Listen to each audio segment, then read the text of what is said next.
Hello everyone. सो इस video में हम जावास्क्रिप्ट के ऑपरेटर्स के बारे में समझेंगे। ठीक है, पूरा डिटेल में बात करूंगा और क्यों ज़रूरत है, क्योंकि बेसिकली जब हम प्रोग्रामिंग लिखते हैं तो अर्थमेटिक ऑपरेशंस वगैरह परफॉर्म करने की ज़रूरत पड़ती है, जैसे कि plus minus addition division equal to comparison, बहुत सारे हैं। वो इसी ऑपरेटर्स के बारे में बात कर रहा हूँ कि प्रोग्रामिंग में ये क्यों इंपॉर्टेंट है। और ये वीडियो शॉर्ट रहेगा तो इसमें आपको अगर कुछ कन्फ्यूज़न हो तो कमेंट करके पूछ लेना। प्लस अगर आपने अभी तक चैनल को सब्सक्राइब नहीं किया तो चैनल सब्सक्राइब कर लेना, वीडियो पसंद आए तो लाइक कर देना। तो सबसे पहले आते हैं असाइनमेंट ऑपरेटर। तो यहाँ पे जो इक्वल टू होता है वो एक असाइनमेंट ऑपरेटर होता है। इसको यहाँ पे जावास्क्रिप्ट में असाइनमेंट ऑपरेटर बोलते हैं।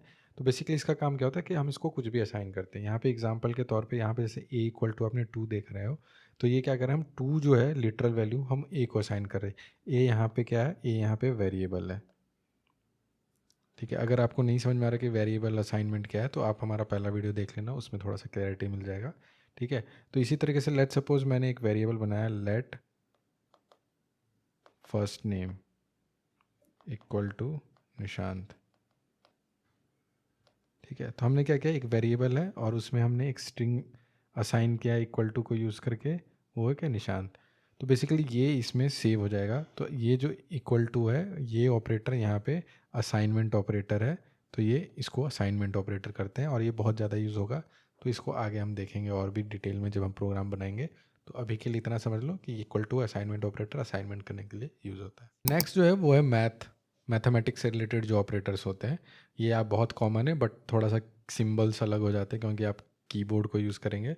ठीक है, तो जैसे पहले हम वहाँ पे मल्टीप्लाई जो करते थे एक्स, वो यहाँ पे नहीं होता है, यहाँ पे वो एस्ट्रिक्स होता है। ठीक है, तो ये देखो प्लस जो होता है वो क्या होता है, प्लस करने के लिए होता है। सिर्फ नंबर्स को प्लस करने के लिए नहीं होता है। जैसे आपने कोई स्ट्रिंग लिखा है, मान लो मैं यहाँ लिख देता हूँ निशांत, ठीक है, और देता हूँ प्लस और फिर लिख देता हूँ सिंह। तो ये स्ट्रिंग को एक तरह से हमने क्या कर दिया, प्लस कर दिया, मतलब कॉन्केटिनेट कर दिया। तो जब इसको अगर मैं यहाँ पे लेट नेम असाइनमेंट ऑपरेटर दे दूंगा तो निशांत प्लस सिंह जो है, जब नेम को मैं कंसोल लॉग कराऊंगा तो वहाँ पे पूरा नाम मिलेगा निशांत सिंह। ठीक है, तो ये करोगे तो आपको और अच्छे से मिल जाएगा। सिमिलरली जो माइनस जो यूज़ होता है, माइनस क्या होता है, दो नंबर को माइनस करने के लिए यूज़ होता है। ये स्ट्रिंग के साथ यूज़ नहीं करते हैं, हम इसको मोस्टली नंबर के साथ ही यूज़ करते हैं। तो ये सिंपल सा सब्सट्रैक्शन के लिए यूज़ होता है, जो कि मैथमेटिक्स में भी सेम होता है। जो एस्ट्रिक्स है ये मल्टीप्लाई होता है बेसिकली जावास्क्रिप्ट या प्रोग्रामिंग में, क्योंकि कीबोर्ड में मल्टीप्लाई जो होता है वो एक्स होता है और हम एक्स को यूज़ नहीं कर सकते। उसकी जगह हम एस्ट्रिक्स कहते हैं या बहुत लोग इसको स्टार भी कहते हैं।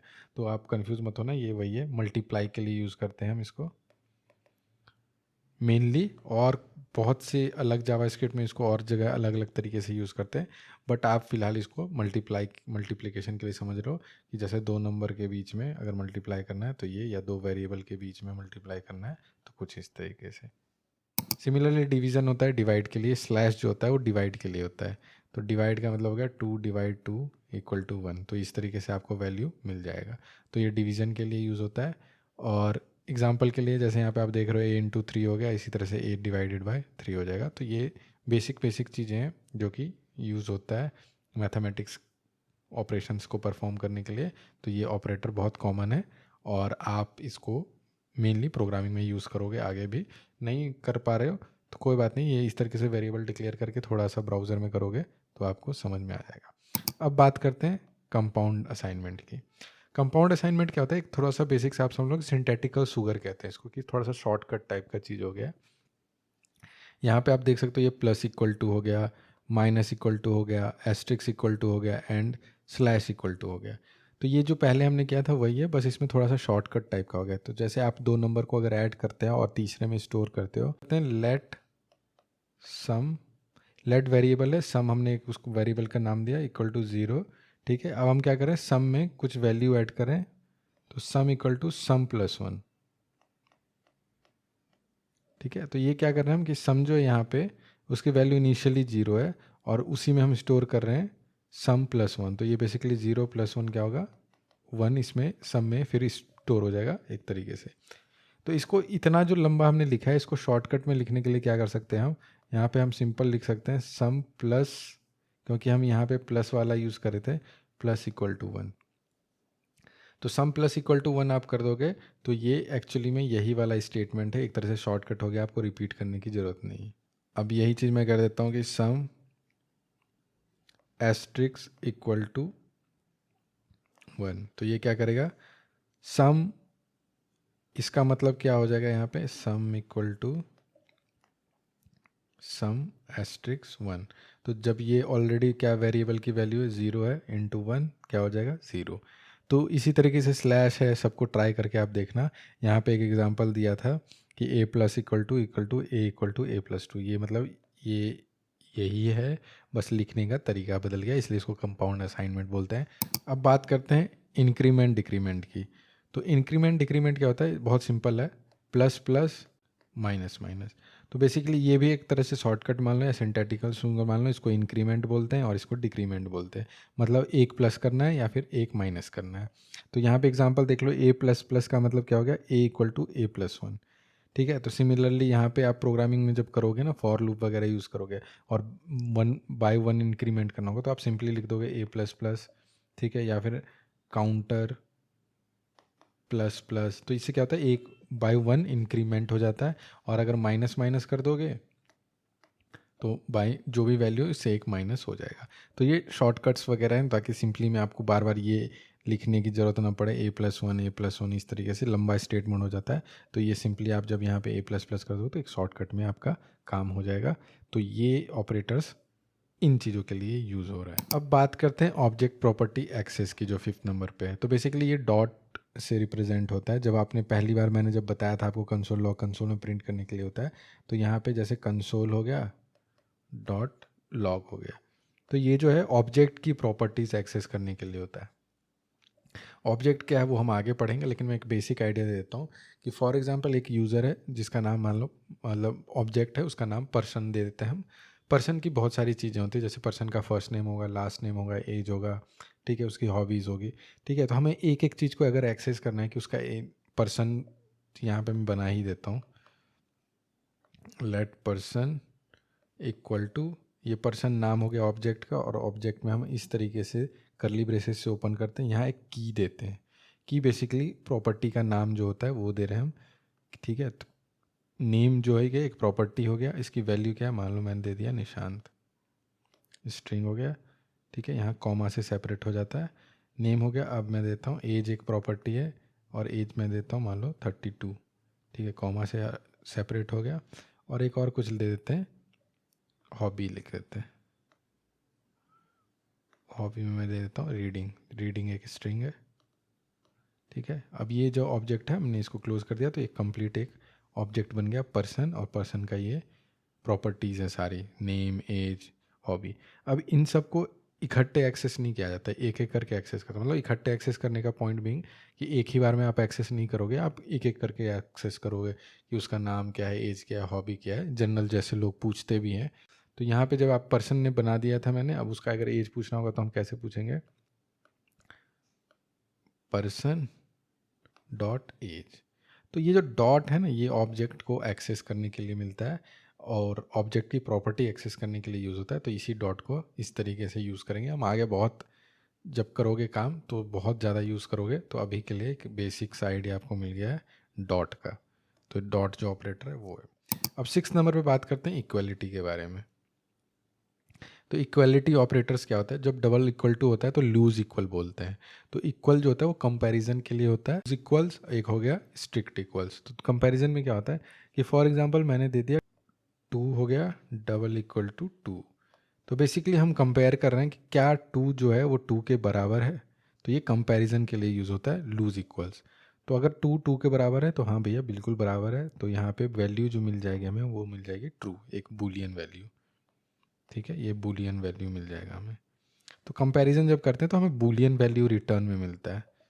अब ट्रिपल इक्वल टू में क्या अंतर है वो मैं बता देता हूँ। ट्रिपल इक्वल टू जो मिलता है आपको, फॉर एग्जांपल मैंने 2 और 2 को किया, तो अब 2 ट्रिपल इक्वल टू 2 का क्या मतलब, ये भी कंपैरिजन ऑपरेटर है, बस इसमें एक चीज़ एक्स्ट्रा हो जाती है कि वो टाइप चेक करता है। टाइप क्या होता है कि जैसे ये नंबर टाइप है, ठीक है, ये नंबर टाइप है और ये भी नंबर टाइप है, तो ये पहले चेक करेगा कि दोनों की वैल्यू सेम है, हाँ 2 और 2 की वैल्यू तो सेम है।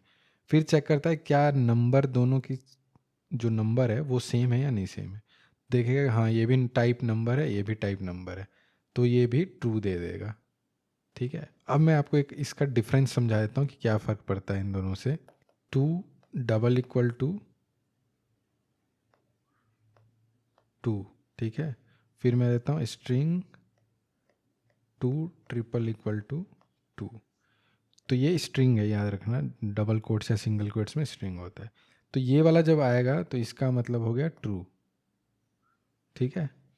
लेकिन जब ये वाला कंपैरिजन होगा तो इसका जो वैल्यू होगा फॉल्स, ठीक है। अब इसी को एक और एग्जांपल लेते हैं, 2 double equal to 2, double equal to है यहाँ पे, तो यहाँ पे ट्रू हो जाएगा। अब वो क्यों है वो मैं बताता हूँ। देखो ये दोनों का टाइप सेम था तो फ़र्क नहीं पड़ता क्योंकि ये वैल्यू चेक कर रहा है, तो दोनों की वैल्यू क्या है, सेम है, तो ये ट्रू हो गया, पहला कंडीशन खत्म। ट्रिपल इक्वल टू क्या करता है, वो टाइप चेक करता है, तो वो देखेगा कि ये तो स्ट्रिंग 2 दोनों की वैल्यू की सेम है, हाँ सेम है।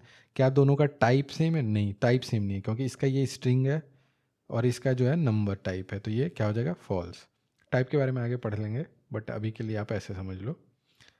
फिर यहाँ पे आता है ये भी स्ट्रिंग है और डबल इक्वल टू 2 है, तो इसमें हम टाइप नहीं देखते हैं डबल इक्वल टू, इसमें सिर्फ वैल्यू चेक करते हैं। तो वैल्यू क्या है, 2 है, यहाँ भी वैल्यू 2 है, तो क्या दे देगा, ट्रू। तो याद रखना कि जो डबल इक्वल टू है वो सिर्फ वैल्यू कंपैरिजन करता है, जो ट्रिपल इक्वल टू वो टाइप भी कंपेयर करता है। जैसे नॉट इक्वल टू, तो मतलब आप ऐसे कर रहे हो कि 2 इज़ नॉट इक्वल टू 2, तो क्या होगा आंसर, क्या 2 जो है वो 2 के बराबर नहीं है, गलत बात है ना, तो ये क्या हो जाएगा, फॉल्स, ठीक है। अगर यहीं पे दे दूँ 1 इज़ नॉट इक्वल टू 2, एक जो है वो 2 के बराबर नहीं है, हाँ सही बात है, तो यहाँ क्या हो जाएगा, वैल्यू मिलेगा हमें ट्रू, ठीक है। तो इसी तरीके से इसको यूज़ करते हैं, और ऐसे आप स्ट्रिंग के साथ भी कर सकते हो, जैसे निशांत दे दिया मैंने, is not equal to apple, हाँ तो निशांत जो है एप्पल किस बराबर बिल्कुल नहीं है, तो ये क्या हो जाएगा, ट्रू। तो इस तरीके से नॉट इक्वल टू रिवर्स वाला मतलब समझ लेना कि क्या उसके बराबर नहीं है, तो उस तरीके से कंपैरिजन किया जा रहा है। नॉट डबल इक्वल टू, ठीक है, इसमें स्ट्रिक्ट है तो इसमें टाइप भी चेक होगा, ठीक है। एग्जांपल के लिए तो यहाँ पे आपको मैंने दे ही दिया है। तो ये बेसिक सा इक्वालिटी का, इसको थोड़ा सा करके देखना, नहीं समझ में आ रहा हो तो थोड़ा सा कहीं पे गूगल सर्च मारो, मिल जाएगा बहुत सारे एग्जांपल, और डिटेल में पता चल जाएगा। कंपैरिजन इसमें कैसे करना है, कंपैरिजन बेसिकली उस पॉइंट ऑफ व्यू में कि दोनों इक्वल है कि नहीं, ग्रेटर देन इक्वल टू। तो ये बहुत सिंपल है, ये आपने मैथमेटिक्स में बहुत किया होगा।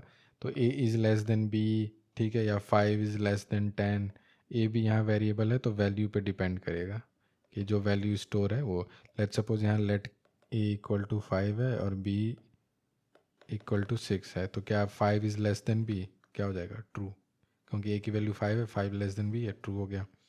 Similarly 5 is less then 10, true हो गया। अगर मैं यहाँ 15 कर दूँ तो 15 इज़ लेस देन 10, नहीं, तो यहाँ क्या मिल जाएगा हमें, फॉल्स।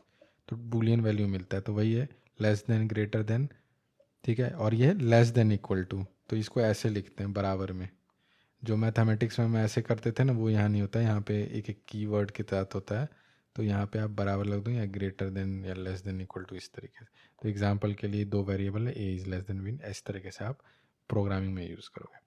अब आते हैं लास्ट में, जो लॉजिकल होता है वो होता है एंड और, ठीक है। अगर किसी ने साइंस पढ़ा होगा तो डायोड वगैरह में ये सब आती थी कंसेप्ट, बट यहाँ पे देख लेते हैं एंड और क्या है। इसको कैसे यूज़ करते हैं, इसको भी वेरिएबल के साथ ले लोगे कि ए और बी, ठीक है, या ए एंड बी। तो इसमें थोड़ा सा डिफरेंस है जो मैं आपको क्लियर कर देता हूँ, एक ही बार में क्लियर हो जाएगा। एंड का मतलब हो गया कि दोनों वैल्यू, बोथ, ठीक है, बोथ। और का जो हो गया वो हो गया आइदर, आइदर मतलब एनी वन। ए हो गया, ए की वैल्यू मान लो ट्रू है, ठीक है, और बी की वैल्यू भी ट्रू है। तो जब हम ऐसे करेंगे ना, इफ़ ए एंड बी, तो ये चेक करेगा, इफ़ के अंदर वही चीज़ एग्जीक्यूट करता है जो कि ट्रू वैल्यू होगा, ठीक है। तो वो कैसे काम करेगा, तो वो चेक करेगा क्या ए एंड दोनों साथ में, ए भी होना चाहिए प्लस बी भी, अगर ये दोनों ट्रू है तो ही भैया फंक्शन एग्जीक्यूट होगा, ये इफ़ के अंदर जाएगा, अदरवाइज नहीं जाएगा। सिमिलरली अगर हम यहाँ पे देते हैं इफ़ ए और बी, यहाँ देते हैं ए की वैल्यू ट्रू और बी की वैल्यू फॉल्स, ठीक है। अब यहाँ पे हम कर क्या रहे हैं, ए और बी कर दिया हमने, तो यहाँ पे चेक करें क्या ए और बी में से कोई एक भी ट्रू है इस केस में, अगर ए या बी में से कोई भी ट्रू है तो ये इफ़ एग्जीक्यूट होगा, अदरवाइज नहीं होगा। तो अब हम चेक करेंगे ए की वैल्यू क्या है, ट्रू। हाँ भैया एक तो ए ट्रू है, तो कोई एक ट्रू है तो भैया जाने दो अंदर, तो ये एग्जीक्यूट कर जाएगा। ठीक है, लेकिन अगर मैं यहाँ पे इसी को एंड कर दूँ, और की जगह ये एंड हो गया, मतलब सिंपली यहाँ पे ऐसे देख लो, ए एंड बी कर दिया मैंने, और यहाँ पे ए की वैल्यू ट्रू है, बी की, तो ये चेक करेगा इफ़ में क्या ए और बी दोनों ट्रू है। तो यहाँ पे दोनों ट्रू तो नहीं है, एक फॉल्स है, तो ये नहीं जाएगा। तो ए जो है वो दोनों साथ में रहते हैं, बोथ, और जो होता है आइदर, कि कोई भी एक सही है तो चले जाए, अगर कोई एक भी सही नहीं है, ठीक है, तो दिक्कत हो जाएगा, मतलब एंड के केस में। तो ये अभी इतना समझने के लिए समझ लो, बाकी हम इसको जब प्रोग्रामिंग में बनाएंगे तो आपको और क्लैरिटी मिल जाएगा। और अगर वीडियो पसंद आए तो लाइक कर देना, चैनल सब्सक्राइब कर लेना, और कुछ कन्फ्यूज़न हो तो कमेंट कर लेना। अगर आपने इंस्टाग्राम पे फॉलो नहीं किया तो वहाँ भी फॉलो कर लो, डिस्कॉर्ड ज्वाइन कर लो, सब कुछ वहीं पे